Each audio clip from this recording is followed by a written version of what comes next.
জাতীয় নাগরিক পার্টির মুখ্য সংগঠক সার্জিস আলমের রাজধানীর বসুন্ধরার আবাসিক এলাকায় অবস্থিত বেসরকারি নর্থ সাউথ ইউনিভার্সিটির সামনে যাওয়াকে কেন্দ্র করে চিৎকার চেঁচামেচি একটি ভিডিও ফেসবুকে ভাইরাল হয়েছে। বৃহস্পতিবার ৬ মার্চ রাত ৩টার দিকে ফেসবুক স্ট্যাটাস দিয়ে ওই ঘটনার বর্ণনা দিয়েছেন সার্জিস আলম নিজেই। স্ট্যাটাসে সার্জিস লিখেন, ইফতারের পরে বসুন্ধরা আবাসিক এলাকার প্রাইভেট ভার্সিটির সহযোদ্ধাদের সঙ্গে চায়ের আড্ডা দিতে এবং তাদের কথা শুনতে যাই। সন্ধ্যা ৭টা থেকে ১০টা পর্যন্ত তাদের সঙ্গে গল্প আড্ডা হয়, তাদের কথা শোনা হয়, চায়ের আড্ডা হয়।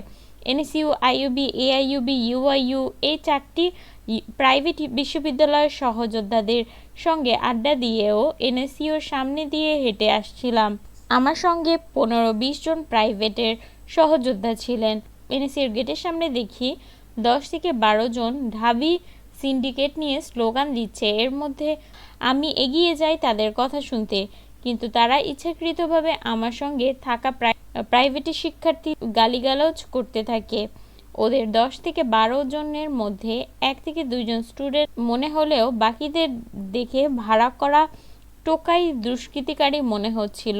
বিব্রতিকর পরিস্থিতি সৃষ্টি করাই এদের উদ্দেশ্য বুঝতে পেরে আমি দুই পক্ষকে চলে যেতে বলি এবং চলে আসি। পরবর্তীতে ছাত্র দলের শাকিল তার নেতৃত্বে তার সঙ্গে থাকা টোকাই দুর্বৃত্তকারী সন্ত্রাসীদের নিয়ে পূর্বে আমার সঙ্গে থাকা ও প্রাইভেট ইউনিভার্সিটির ছেলেদের ওপর ধারালো অস্ত্র দিয়ে হামলা করে এবং সরাসরি মাথায় ও পিঠে আঘাত একাধিক জনকে রক্তাক্ত করে। ছাত্রদলের শাকিল সহ বাকি সন্ত্রাসীদের দ্রুত বিচারের আওতায় আনা হবে।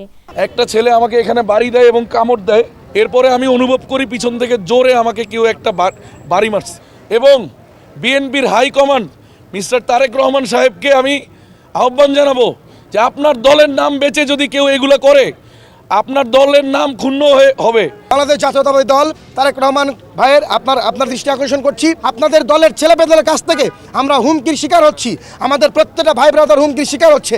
এই দায়ভার